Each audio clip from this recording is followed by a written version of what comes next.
नवरात्र के और आज दशहरा के शुभ अवसर पर मैं आप सभी को प्रणाम करता हूं, सलाम करता हूं और हार्दिक दशहरा की शुभकामना देता हूं।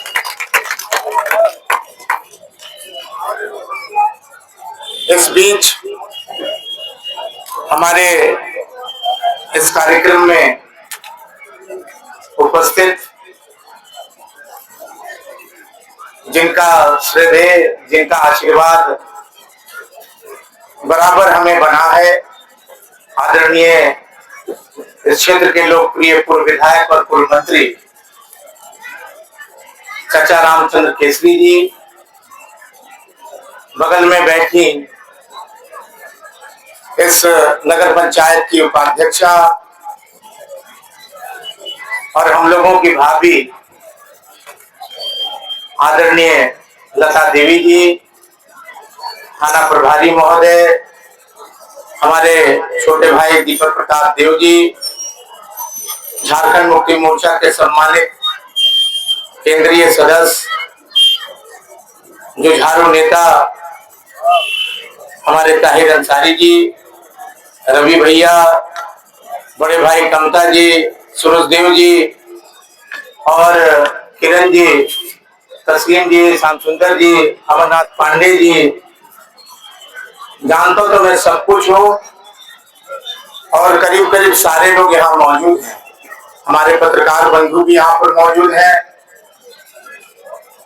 मैं सबको बहुत बहुत आभार व्यक्त करना चाहता हूँ और बहुत हृदय से धन्यवाद इसलिए देना चाहता हूँ कि हमने कभी भी किसी का बिगाड़ा नहीं। ईश्वर भी हमारे साथ और नगर उटारी के लोग भी हमारे साथ, इसलिए मैं आज आपके बीच में यहाँ पर उपस्थित हुआ। इंसान पैदा लेता है, आगे बढ़ता है अपने कर्मों से।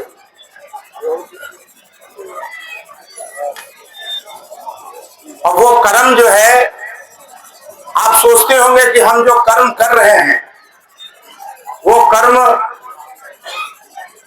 यहीं के लोग देखते हैं, यहीं के लोग नहीं देखते हैं। ये कर्म जो है ऊपर का लोग भी देखता है और ऊपर का लोग जो देखता है वही आशीर्वाद देता है। इतने गंभीर बीमारी से भी आपके बीच में उपस्थित हुआ हूं, ये भी आपका आशीर्वाद है, ये भी आपका दुआ है, ये भी आपका प्रेरणा है। जय माता दी। बाबा बंशीधर के नगर में पैदा हुआ हूं, बाबा बंशीधर के छत्र छाया में हूं। अग्रेश्वर बाबा संभव बाबा भगवान राम का आश्रम बगल में है, भगवान शंकर का राजा पहाड़ी में मंदिर है, तो छत्र छाया है। निश्चित रूप से अगर हम बुरा कर्म करते तो आपके बीच में हम उपस्थित नहीं रहते, लेकिन ये कर्मों का फल है। इंसान आता है और जाता है, लेकिन कर्म जो है बराबर यथावत रहता है और बराबर उसकी यादें रहती हैं। आपने देखा होगा हमारे शिक्षा मंत्री जो रामदास सोरेन जी थे, उनका ब्रेन स्ट्रोक से निधन हुआ। ब्रेन स्ट्रोक मुझे भी आया, आदरणीय विषम गुरु शिबू सोरेन जी को ब्रेन स्ट्रोक आया, वो इस दुनिया से चले गए। रामदास सोरेन जी भी चले गए, लेकिन आपका आशीर्वाद, बंशीधर भगवान का आशीर्वाद कि हम आपके बीच में यहाँ पर उपस्थित हो गए। अब मैं बिल्कुल स्वस्थ हूं और आने वाले दिन में जो भी इस क्षेत्र की समस्या है, 2 दिन में नहीं था, 2 महीना, लेकिन इस 2 महीने को बहुत जल्द पूरा करने जा रहा हूं और यहाँ का जो भी विकास की योजना है उसको भी कार्य स्थल पर धरातल पर उतारने जा रहा हूं। सिर्फ आपकी आशीर्वाद, आपकी दुआ, बराबर स्नेह बना रहे। और आपको याद होगा कि मैं यहीं पर था। मैं जब विधानसभा का सत्र चालू होने वाला था, विधायक दल की बैठक होती है, उसमें हम लोगों को बुलाया। जब मैं रांची पहुंचा, ये भी बहुत सौभाग्य की बात है।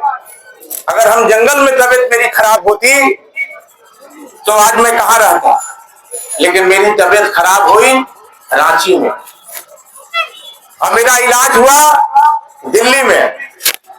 तो सब समय कराता, समय बलवान होता। इसलिए आपके आशीर्वाद से, आपके दुआ से, निश्चित रूप से कर्मों के फल से आज मैं यहां पर प्रस्तुत हूं। और मैं इतना जरूर कहना चाहता हूं, नगर उटारी बाबा बंशीधर का नगर भवनाथपुर विधानसभा बराबर आगे बढ़ते रहे, बराबर कभी भी त्योहार का वक्त होता है, नगर उटारी गढ़ परिवार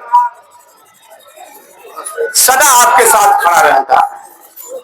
और हम लोग की भी ये मंशा है। हमारे पुत्र मानवेंद्र जी भी कह रहे थे, छोटे भाई दीपक प्रताप जी भी कह रहे थे, इनकी भी बहुत बड़ी दुर्घटना हुई। बाबा बंशीधर और आपके दुआ से, छत्र छाया से ये भी जो है जितनी बड़ी दुर्घटना थी, ये भी आपके बीच में यहाँ पर उपस्थित है। तो हम लोगों ने किसी का बिगाड़ने का काम नहीं किया है। राजनीति में है, राजनीति में ऊंचा नीचा होता है राजनीति में, लेकिन दुश्मन को भी हम गले लगाते हैं, प्रतिशोध की भावना हम लोग नहीं रखते हैं। इस बात को कहना चाहते हैं, इसलिए हम लोग आपके बीच में यहाँ पर उपस्थित हैं। मुझे डॉक्टर ने कहा था कि आप अभी क्षेत्र में मत जाइए, लेकिन हमने कहा कि डॉक्टर साहब 2 महीना हो गया है क्षेत्र में नहीं गए, आपने हॉस्पिटलाइज किया। मैं रांची में भी हॉस्पिटल में था, दिल्ली में भी हॉस्पिटल में था, मेरा प्रॉपर इलाज दिल्ली में हुआ, लेकिन हमने अनुमति जरूर मांगी कि आप मुझे घर पर ही बैठे रहने दीजिए। उन्होंने कहा कि 1-1.5 महीना लगेगा आपको दुरुस्त होने के लिए, एग्जर्शन आप मत लीजिए। लेकिन हमने कहा कि नगरगढ़ में हम बैठे रहेंगे और दशहरा और नवमी का त्योहार कम से कम हम सब लोगों के बीच में मनाएं, यही हमारी इच्छा थी।